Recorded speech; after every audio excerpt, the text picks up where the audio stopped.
Hello दोस्तों, स्वागत है आपका हमारे चैनल एकेडमी एनीवेयर में। हम लोग प्रैक्टिस सेट कर रहे हैं। बहुत सारी चीज़ें हम लोग कर रहे हैं। एक तो प्रैक्टिस सेट कर रहे हैं और एक करंट अफेयर जो बहुत इंपॉर्टेंट है वो कर रहे हैं। दोनों आप जाके प्लेलिस्ट में देख सकते हैं और दोनों वीडियो आपको मिल जाएगी।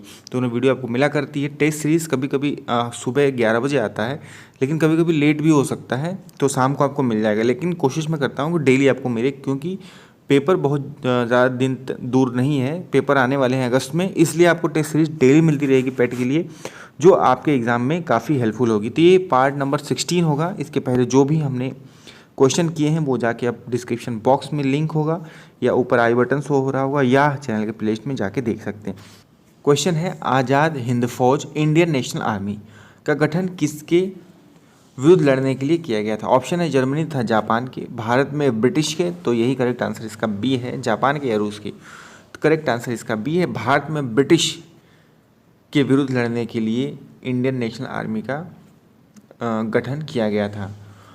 तो 1 सितंबर 1942 को मोहन सिंह ने आज़ाद हिंद फौज की पहली डिवीज़न का गठन किया। ये चीज़ याद रखिएगा, जो आज़ाद हिंद फौज थी उसकी पहली डिवीज़न गठन मोहन सिंह ने किया था और इसका गठन भारत में ब्रिटिश के विरुद्ध लड़ने के लिए किया गया था। तो इसका करेक्ट आंसर बी हो जाएगा। फिर आगे चलते हैं नेक्स्ट क्वेश्चन, 152 नंबर क्वेश्चन है, निम्नलिखित में से कौन हिंदुस्तान सोशलिस्ट रिपब्लिक एसोसिएशन से संबद्ध थे?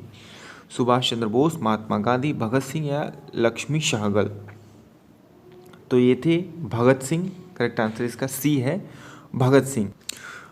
तो देखो, हिंदुस्तान सोशलिस्ट रिपब्लिक जो एसोसिएशन था उससे बहुत लोग संबंधित थे। इसका करेक्ट आंसर सी हो जाएगा, भगत सिंह। तो चंद्रशेखर आज़ाद ने वर्ष 1928 में दिल्ली के फिरोज शाह कोटला में हिंदुस्तान सोशलिस्ट रिपब्लिक एसोसिएशन की स्थापना की थी और इससे कुछ संबंधित लोग हैं, आ सकता है चंद्रशेखर आज़ाद तो जैसे हैं ही, क्योंकि उनसे क्वेश्चन आता है, लेकिन इससे कुछ संबंधित जो लोग हैं उनके बारे में भी पूछ सकता है, जैसे अभी इसमें पूछा। तो इससे संबंधित कुछ लोग थे, उसमें से भगत सिंह थे, विजय कुमार सिंह थे और शिव वर्मा थे, जयदेव कपूर और सुखदेव। ये सब लोग हिंदुस्तान सोशलिस्ट रिपब्लिक एसोसिएशन से संबंधित थे। तो करेक्ट आंसर इसका सी हो जाएगा। फिर उसके बाद 153 नंबर चलते हैं। क्वेश्चन है, 1857 के विद्रोह का आरंभ कहाँ से हुआ था? तो इसका जो करेक्ट आंसर है वो है डी, मेरठ से हुआ था। 1857 का जो क्रांति है उसका स्टार्ट वो हुई थी, वो मेरठ से हुई थी। विरोध का आंदोलन, विरोध का आरंभ जो 1857 क्रांति है उसका विरोध हुआ था, उसका आरंभ 10 मई को हुआ था। डेट भी पूछ सकता है। 10 मई 1857 को दिल्ली से 36 मील दूर मेरठ है, वहाँ से हुआ था। मेनली जो था ये उत्तरी भारत में फैल गया था, जो 1857 का विद्रोह था। तो इसका करेक्ट आंसर है, सबसे पहले आरंभ हुआ था वो मेरठ में हुआ था। करेक्ट आंसर डी हो गया। फिर 54 नंबर चलते हैं। निम्नलिखित कथनों पर विचार कीजिए। स्टेटमेंट दिए हुए दो, मंगल पांडे ने ग्वालियर विद्रोह किया था और दूसरा है 1857 के विद्रोहों ने बहादुर शाह जफर को भारत का बादशाह घोषित किया। अब इसमें ऑप्शन दिए हुए हैं, तो इसका करेक्ट आंसर है वो है बी, केवल बी सही है, ए सही नहीं है। मंगल पांडे ग्वालियर विद्रोह नहीं किया था। मंगल पांडे जो थे वो बैरक छावनी के एक नौजवान सेना थे और उन अधिकारियों के खिलाफ विद्रोह करने के लिए इनको फांसी दे दी गई थी। तो ये थे बैरकपुर में, न कि ग्वालियर में थे। ये गलत हो गया, तो करेक्ट आंसर इसका बी हो गया, केवल दो सही है। 155 नंबर चलते हैं। क्वेश्चन है, निम्नलिखित नियमों पर विचार कीजिए। ये जो दिया है, स्थायी बंदोबस्त, रैयतवाड़ी व्यवस्था और महालवाड़ी व्यवस्था, ये कब स्टार्ट हुई इसके बारे में दिया है डेट। तो ये इंपॉर्टेंट है, देखिए मोस्ट इंपॉर्टेंट है, इससे कई क्वेश्चन बनते हैं, ये चीज़ याद रखिएगा। तो इसका करेक्ट आंसर तो बी हो गया, केवल दो सही है, रैयतवाड़ी व्यवस्था। तो स्थायी बंदोबस्त कब स्टार्ट हुआ था? स्थायी बंदोबस्त हुआ था 1793 में। स्थायी बंदोबस्त हुआ था 1793 में और फिर उसके बाद और महालवाड़ी व्यवस्था है वो स्टार्ट हुई थी 1822 में। तो स्थायी बंदोबस्त 1793 और महालवाड़ी 1822, ये दोनों तो सही हैं। और लेकिन क्वेश्चन पूछ रहा है उपरोक्त सुमेलित नहीं है, कौन सुमेलित नहीं है? रैयतवाड़ी व्यवस्था 1840 में, तो ये सुमेलित नहीं है। रैयतवाड़ी कब हुई थी? रैयतवाड़ी जो व्यवस्था थी वो 1822 में हुई थी, तो ये सुमेलित नहीं है। तो ये चीज़ याद रखिएगा, स्थायी बंदोबस्त 1793 में और रैयतवाड़ी 1822 में और महालवाड़ी नहीं, रैयतवाड़ी जो हुआ था वो हुआ था 1820 में। सॉरी, यहाँ पे 1820 होगा, रैयतवाड़ी 1820 22 बोला था। तो रैयतवाड़ी 1820 हो गया। अब महालवाड़ी व्यवस्था हुई थी, वो हुई थी 1822 में।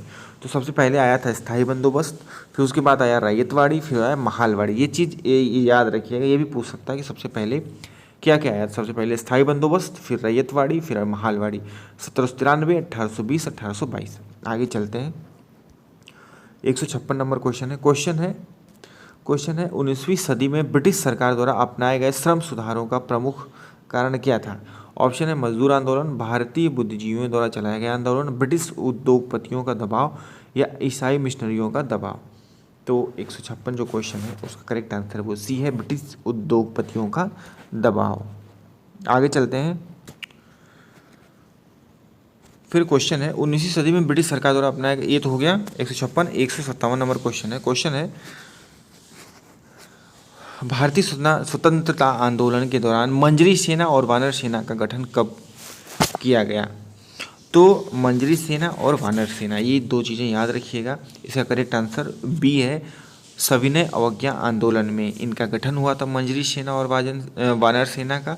तो जो मंजरी सेना हुआ करती थी वो लड़कियों के लिए, लड़कियों की जो सेना होती थी उसको मंजरी सेना कहा जाता था, और लड़कों की सेना जो होती थी उस समय सविनय अवज्ञा आंदोलन के समय मंजरी सेना थी लड़कियों की और वानर सेना थी लड़कों की। तो ये चीज़ ध्यान रखिएगा। और आगे चलते हैं। 158 नंबर क्वेश्चन है अफ्रीका से भारत लौटने पर गांधी जी द्वारा की गई कार्यवाहियों के संदर्भ में निम्नलिखित कथनों पर विचार कीजिए। तो उन्होंने होम रूल आंदोलन का समर्थन किया था? नहीं, बिल्कुल नहीं, समर्थन नहीं किया था, उसका विरोध किया था। होम रूल आंदोलन जो था उसका विरोध किया था, तो ये करेक्ट नहीं है, ये गलत है। वे कांग्रेस की विचारधारा से सहमत नहीं थे, ये बिल्कुल सही है। तो करेक्ट आंसर इसका बी हो गया, 158 का बी। 159 नंबर चलते हैं। यार देखो क्वेश्चन बहुत इंपॉर्टेंट होते हैं, ये सारे क्वेश्चन बहुत सारे रिसोर्स को यूज़ करके बनाया जाता है कि जिसकी पॉसिबिलिटी होगी आपके एग्ज़ाम में आना ही आना है। तो ये सब क्वेश्चन है यार काफ़ी इंपॉर्टेंट है, तो इसको ध्यान रखिएगा और डेली आप करिए। पढ़ने को आप पढ़ते हैं, 10 मिनट का टाइम दीजिए, वीडियो मैक्सिमम 10 मिनट की होती है, तो 10 मिनट का टाइम दीजिए, आपको काफ़ी फ़ायदा हो सकता है इससे अगर आप देखते हो तो। 159 नंबर क्वेश्चन चलते हैं। क्वेश्चन है शेरशाह और अकबर के बीच भू राजस्व प्रशासन के संबंध में निम्नलिखित में से कौन सा व्यक्ति संबंधित था। तो भगवान दास, मलिक अंबर, भारमल और टोडरमल। जिसका करेक्ट आंसर है डी, वो है टोडरमल। तो टोडरमल पहले जो था वो शेरशाह के दरबार में काम किया करता था। टोडरमल पहले शेरशाह के दरबार में काम किया करता था, बाद में अकबर के दरबार में नियुक्त किया गया था। टोडरमल दोनों संबंधित था, ये चीज़ ध्यान रखिएगा। फिर उसके बाद चलते हैं, निम्नलिखित में से किस शासक ने सुलह ए कुल नीति अपनाई। सुलह ए कुल ऐसे क्वेश्चन आते हैं, तो वो है अकबर ने सार्वभौमिक शांति व भाईचारा बनाए रखने के लिए सुलह ए कुल नीति अपनाई थी। तो ये जो वर्ड है सुलह कुल, ये पूछ दिया, इसमें तो पूछ दिया कि किसने अपनाई, तो अकबर ने अपनाई थी। लेकिन सुलह ए कुल क्या है, तो ये सार्वभौमिक शांति और भाईचारा बनाए रखने के लिए अकबर ने इसका यूज किया था। तो करेक्ट आंसर इसका हो गया बी। इस तरह के क्वेश्चन दोस्तों आपको मिलते रहेंगे और करंट आप देखते रहिए। और यार वीडियो अच्छी लगी तो इसको लाइक जरूर कर दिया करिए, कमेंट करिए जितने क्वेश्चन आपने अटैम्प्ट किया, आप कमेंट करके बताइए कितने क्वेश्चन आप लोगों ने अटैम्प्ट किया है और इतने क्वेश्चन में से आपके कितने सही हैं। जल्दी हम लोग 1000 क्वेश्चन करने वाले हैं और जो करंट अफेयर चल रहा है वो आप देखते रहिए। बाकी हैंड नोट्स है और भी मैं आपको दूंगा, तो कमेंट करके आप बताइए हैंड नोट्स चाहिए कि नहीं। बहुत सारे ऐसे टॉपिक्स हैं जिन पे आपको हैंड नोट मिल सकते हैं। तो दोस्तों मिलते हैं नेक्स्ट वीडियो में।